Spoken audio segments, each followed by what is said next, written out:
Hello everyone, welcome to chapter 71 on my RLDR Custom Creations YouTube channel. It's raining outside, so I can't get on my grandkids' clubhouse roof to finish that. So we're in the shop today, and I've got another turning project that needs to happen. And this is something special for the person who prepares meals in your life.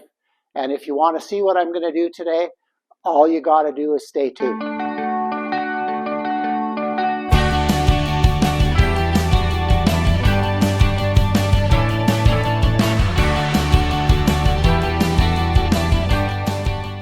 Yes, it is a rainy day today, perfect day to be working in the shop.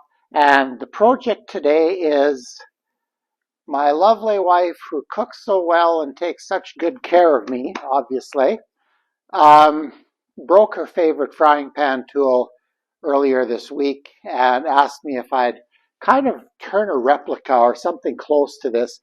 She knows that I have a little different design that I turn, but we'll talk about that in a bit. So yes, this is today's project. Now, while I am replacing a vital tool for my wife's kitchen escapades, this is also a very, very good project for young turners. And the reason it's such a good project for young turners is because it introduces them to the concept of turning air. Yes, you heard that correctly, turning air. So what I took the liberty of doing this all off camera because I didn't want this video to be super long, and I prepared a blank. Okay, now it's just a piece of basically birch, and I have, I think, about 500 board feet of pieces like this, like 8-foot pieces, that someday is going to be the flooring in a part of my house, but I haven't got there yet. Anyway, I had a piece of this lying around. I cut, what, I don't know, a little over a foot off of it, and I drilled the 6/7/16 holes that this one has. My wife likes this shape and likes the thinness of this, so we're going to replicate that as much as we can. So what I did is I basically took and laid it on here, and then I did some rough cutting with the bandsaw. So when you're working with a group of youngsters, you've now got 3 tools involved. You've got the drill press involved, the bandsaw, and the lathe. So it's a perfect grade 8 project. I'd say a little bit more along in grade 8. So once they can rub the bevel and kind of master that, they can try this too. Now, when you have students using the bandsaw, I'm just going to make one comment about the bandsaw. I see this done on so many woodworking videos on YouTube. The upper guide is this much above the wood. Make sure that upper guide is close. That's safest for your students. All right? So what we're going to do today is we're going to put this between centers, and we're going to make kind of a combination of this and this. So the handle is going to be like this. We're going to get rid of the flat handle. And in fact, what I'm going to do is I'm going to turn this one and finish it. And then I'm going to finish this one, and I'm going to give my wife 2 that she can use instead of just the 1. Okay, so what I'm going to do, it looks terrible. What I'm going to do is I'm going to put the camera so you're in the overhead view again, and we're going to start turning something that is an awesome project for young turners and something very, very practical that if you're like me and your wife does your cooking for you, she'll really appreciate these things that you made for her. So, or if it's the other way around in your family, you're the wife and you're the turner and your husband does the food prep. Hey, I respect that because I can't cook to save my life. Then it's just the opposite. So anyway, these things are really appreciated no matter who uses them. So let's go to the overhead view.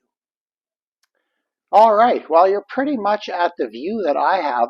In fact, I've got the camera almost kind of in my way. But I thought maybe I'd let you see it from what I'll see or what your students would see. So I think that's why we're going to do it. So the part that will turn air will be in this area here, because it'll come around and it'll cut, and then it'll disappear and it'll cut again with the next round. So that's what I mean by turning air. And that's something that your students, I think, will think is quite cool, and that's what you want. You want them to enjoy this. So without any further ado, I'm going to get started. I'm going to rough this out. I'm going to make it pretty much round in this part here. I'm going to kind of shape it evenly, trying to keep the shape of my wife's broken tool in mind because she liked that one, so I want to try to replicate it. The tool I'm using today is I'm going to do this exactly like I was doing it in the school shop. My students would have been using this 1/2 inch spindle gouge. Okay, and this I believe, no, these are all P&N tools that I have. In school, we actually had Thompson tools for the for the 1/2 inch spindle gouge.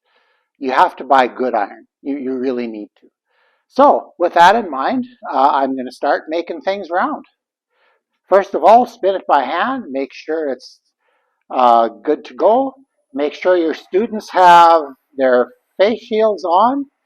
Uh, Probably in school we would have been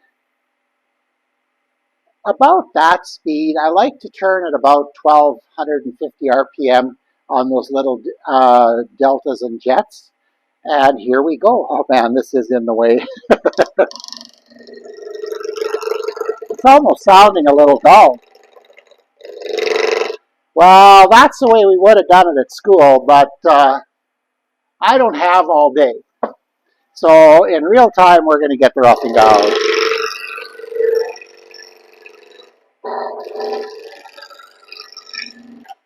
Might have the tool rest a little high. Oh, there we go.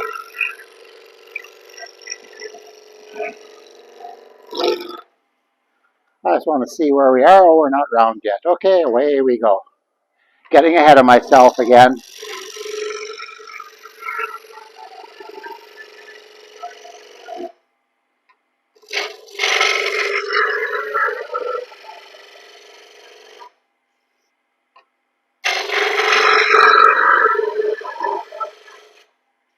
It's getting close.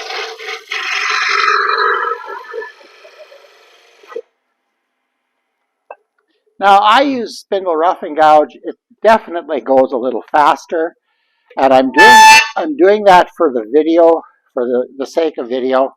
But in school, the spindle gouge, if I had to slow down a little bit and I set my tool rest a little lower, it would work just fine. And if you're circulating and teaching a number of other students at the same time, having a process take a little longer for them is not the end of the world. Okay, we're going to continue. Okay, now I'm starting to turn air.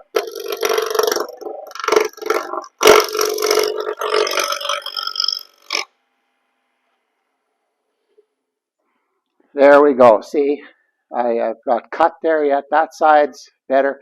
Yeah, I don't know. I wasn't as accurate with the bandsaw as I should have been, but this is all looking pretty good. So let's continue.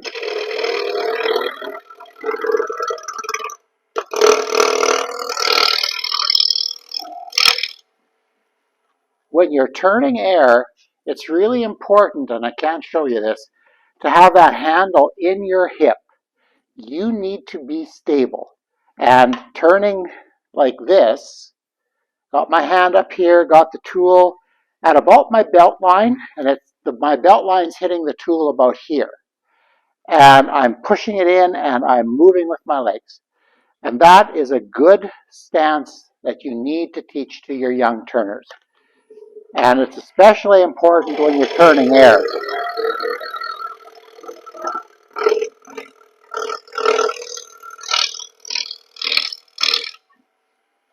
Okay, I'm going a little slower now, kind of checking every piece, and I want to make sure that I keep my wife's process, her thing here in mind. And that's I'm going to take one more little pass, and then we're going to start approaching here. I'm going to thin that a bit.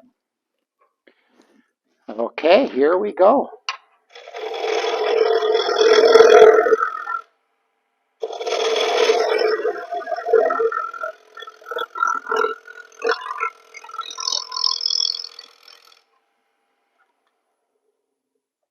There we go. Yeah, there's just a little piece there yet that I haven't touched, but that's going to be enough because this thing is going to have a lot of sanding yet.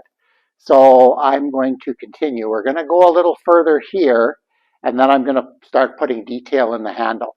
And handle detail, you can do as much or as little as you want, but I find that putting detail here, when you start sanding, it's easy to hit that detail and flatten one edge of it, so or both edges of it. So I'm going to not put a lot of detail where the working part of the spatula meets the handle. Okay, here, let's go again.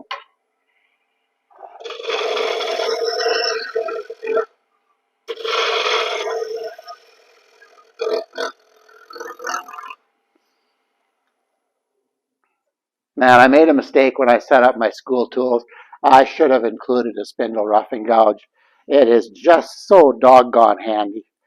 Okay, I think we're going to leave this for now. This is all going to be sanded anyway. And the handle's kind of round and straight. So again, I'm going to go back to my half-inch spindle gouge. I like this grind. I'm so used to it.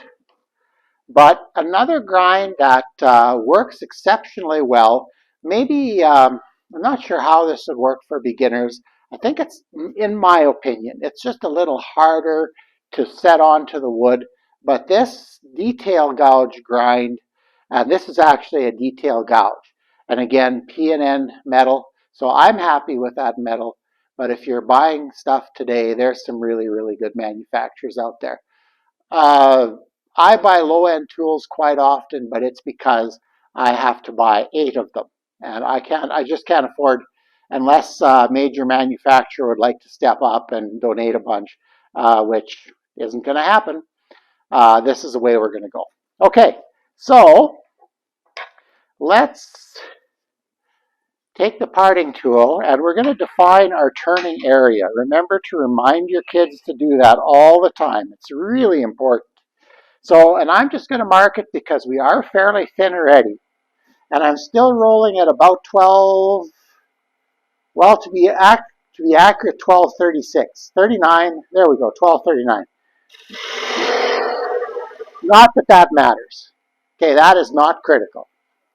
Okay, so that's going to be the end of my handle. I'm going to leave it a little heavier for now.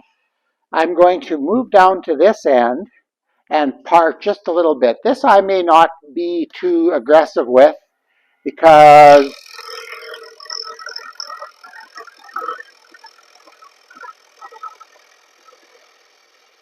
that actually worked really well. Again, that turning air. It's a wonderful thing. Kids can go home and say, "Well, guess what, Mom and Dad?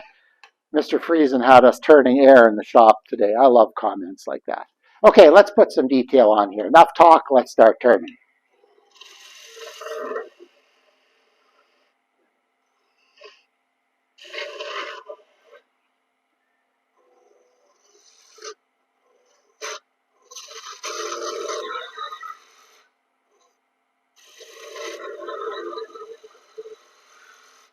I kind of like that shape. I really don't have a plan. Can you tell?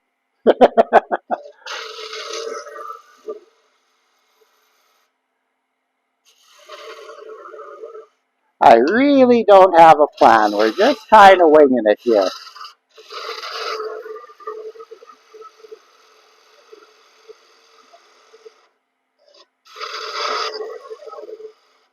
Never tell your students that, though. It's better if you have a plan.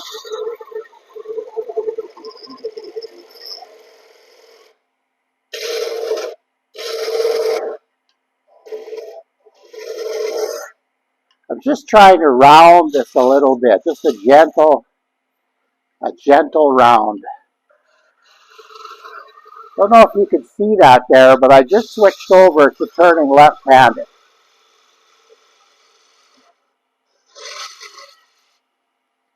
Now, I don't know if I'd necessarily teach that to kids at grade 8, 9 level. I didn't. But they'd often watch me turning and realize what I was doing. Okay, now we're back to right-handed here.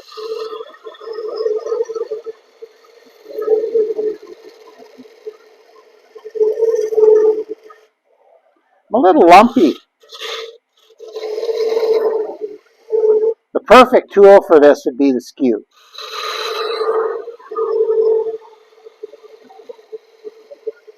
But I'm going to do this the way I would have done it.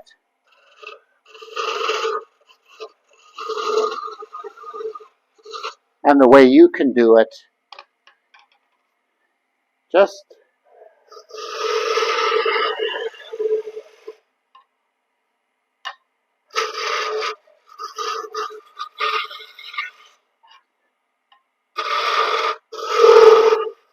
I never realized what a valuable tool this is. Okay, let's go back to this end here. I'm going to turn that off. Oops, turn it off. Okay, now I'm going to work here. I'm going to blend this in. This is a little rough yet, but I think we can smooth it when we sand. I'm going to bring out the 100 grit gouge, and we're going to do that. Okay, so my wife likes the thinness of this tool. So this bulk is just here to hold it. And in fact, if I would have been thinking, I would have probably cut more of this blank out on the bandsaw. But I didn't, so I need to deal with that now. So I'm going to come in here. Again, I'm turning left-handed here.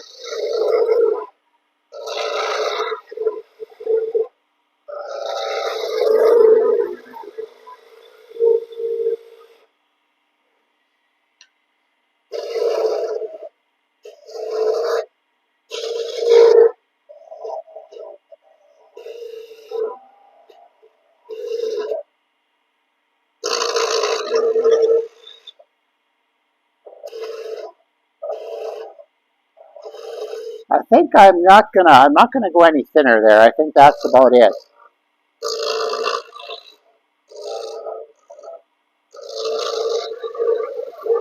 Got this camera right in my eye here, and it is affecting what I'm turning. Okay, I think we're gonna leave it at that. And do I have any sandpaper here? Yes, I do. Okay. It's not perfect, but we're gonna make it nice. Okay, I need to do a little bit more work here. I need to make sure that those sides are even. And I am going to use my spindle gouge for that.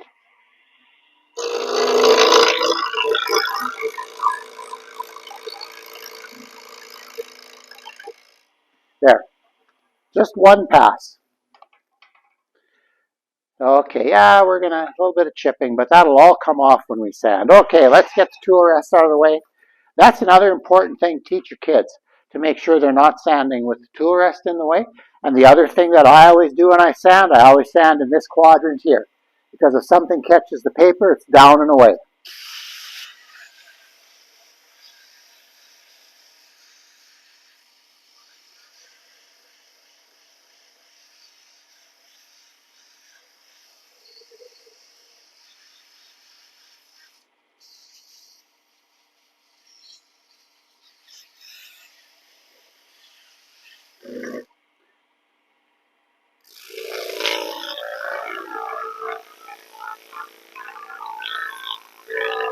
Okay. Feels nice. I might have the handle a little thin, but, well, you know what? We'll give it to the boss, and if she doesn't like it, we'll make another one. All right, what could I do yet to this thing? I think there should be some burn lines on it. That would be something too, I think. Okay, which method should I use today? What's handy here? Okay, I think my my collection of arborite samples here would, that's a nice set. Yeah. Okay, I'm just going to take one off. We're just going to burn a couple lines. And then we're going to be off the lathe and over to the sander, I think. Yeah, I'm a little thin on the handle. In hindsight, I would maybe have done that a bit differently. But it is what it is. Okay, I'm going to move the tool rest back in for this because I like to do that. Okay, so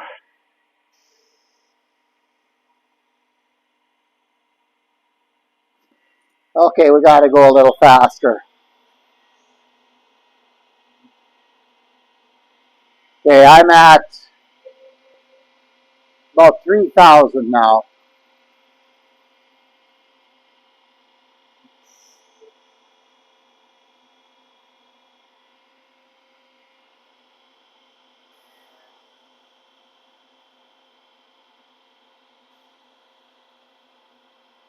There. Yeah, it's a little asymmetrical. I got a little more here than there. I wish that was reversed. Anyway, if, like I said, if the boss doesn't like it, we'll turn another one.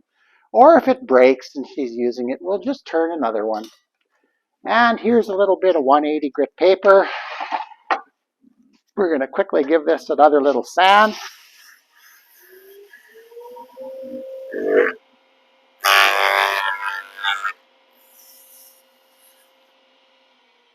I could turn the speed down a little bit for this. Okay, I'm going to leave the center on yet.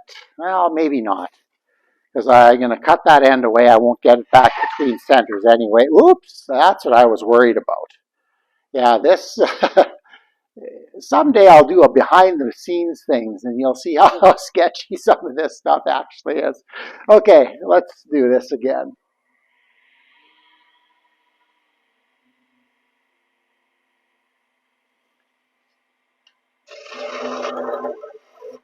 Now I'm going to use that detail gouge.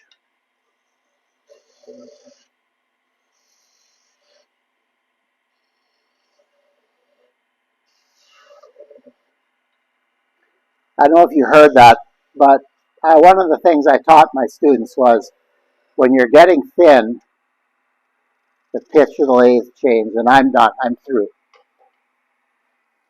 There'll be an audible change in sound of the lathe when you get to the very end of this.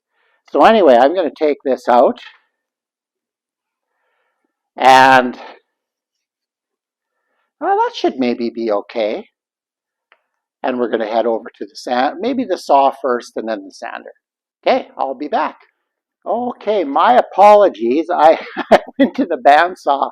I completely forgot to take you guys along for the ride. So I did a rough shape on the bandsaw. I think I'm kind of okay with that. I got a little thin here, but it's not thinner than it should be. So I'm going to turn on my spindle sander and we're going to make it nice.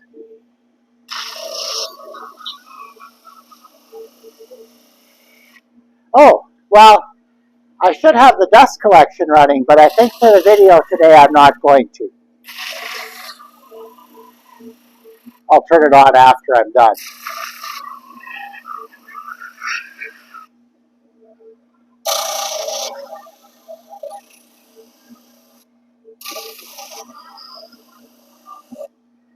I'll fix that on the disc, yeah.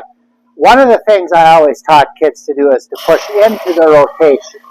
So this is spinning this way.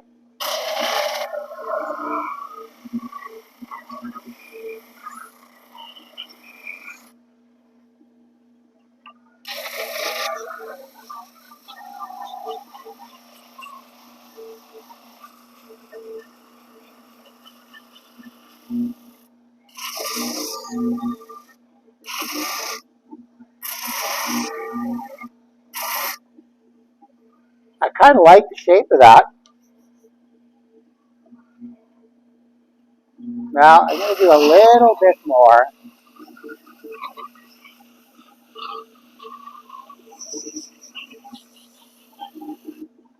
And then I'm going to do some hand sanding. I'm going the wrong way here, but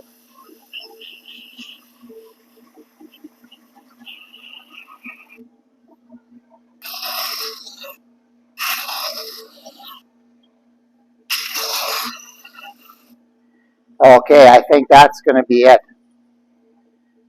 Okay, so what I'm going to do is I'm quickly going to turn this off, and I'm going to shape the angle on the disc. Yeah, I need to, it's a little bit of an angle that way, and then it's rounded. So I don't know if I'm going to get you in for that. It's just one little cut. So we're going to end that there. Well, here it is. I'm kind of happy with the way that turned out. It looks fairly symmetrical when I look at it, so I'm happy with my turning. So that's good. We're going to throw a little bit of mineral oil on it. Now I realize some people don't like mineral oil for a finish. I do.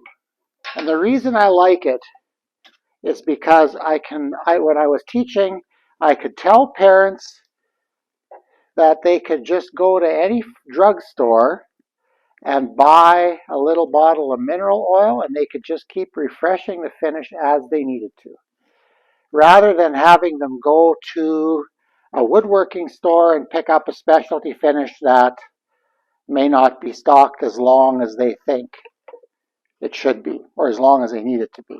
Okay, so this is a rather large size of mineral oil. This, thanks to a friend in the turning club, told me he's a retired vet, not veteran, veterinarian. And he was saying that, well, yeah, they used to use gallons of this stuff. And he says, Early's in Saskatoon sells it by the gallon. Now, Early's is well, they're kind of a little bit into most things farming. They're gardening experts, or sell gardening stuff. They sell animal, livestock stuff. They're a pretty good store. I like them. This was pretty reasonably priced. And this is just one coat, but just to show you what can be done. And I'm just going to keep applying this. But I think we'll close this video before I do that. A couple things to finish with as we end this video. I think my wife's going to appreciate that. I like the curve in it. Gets her hand up a little bit when using it, so that's nice. This is a very, very good turning project for young turners. What I liked about it when I did this with students in school, it's not just that you're turning. So in order to finish this, I ran the drill press, I ran the bandsaw, I ran my spindle sander, I ran my disc sander, and the lathe. So those are all tools that I would have safetied my students on at the grade 8 level. So this is an awesome project because it integrates everything. And that is a good thing to do with kids.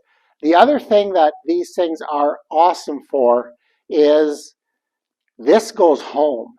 This gets given to mom or dad, and they're liking your program. I can't say this enough about shop programs. You have to keep sending things home. Things have to go home. And this, man, oh man, can you imagine the mom serving or frying in front of somebody one day and says, oh, where did you get that spatula? Oh, my son or daughter made it for me in Mr. So-and-so's shop class. That's the thing you need to have your students saying. And I know a few of you out there that do that. So anyway, we're not going to talk about that today. That's another video. One thing I need to say, though, in this video yet, I'm a little over 200 subscribers now. Thank you so much. And we did the 200 subscriber giveaway. I've delivered the prize. It was that marbled candlestick that I turned a few videos ago. And it went to, this person has her own YouTube channel. It's T&E Homes. So I'm going to put the link to her channel in the description in my video. And check out Tracy's channel. I'm sure if you're into upcycling and taking older things and making them, not repurposing, but making them nice and so that people want them again, and she sells product out of her house. So if you're in the Saskatoon area, that might be something that you'd be interested in. So Tracy's got an awesome channel, T&E Homes. Check it out. So anyway, with that, that brings this video to a close. Again, thank you. I think it was last I checked 215. Thank you for that. Appreciate it so much. I think once I get a little bit more, say to 1,000 subscribers, if that ever happens, we might upgrade some of my video equipment. One day I need to shoot a video and just show you how primitive these conditions actually are. But I'm happy with this. I'm pretty sure my wife will be. I'm going to do one thing yet. I'm going to burn my initials and year on it so I know when this was made, and it's going to be done. So anyway, that's it for today. An awesome project for your young turners if you're a shop teacher, and if you're a grandpa, get your kids in here on the lathe. There's no excuse. All right, we will see you on the weekend. Next video. Thank you so much.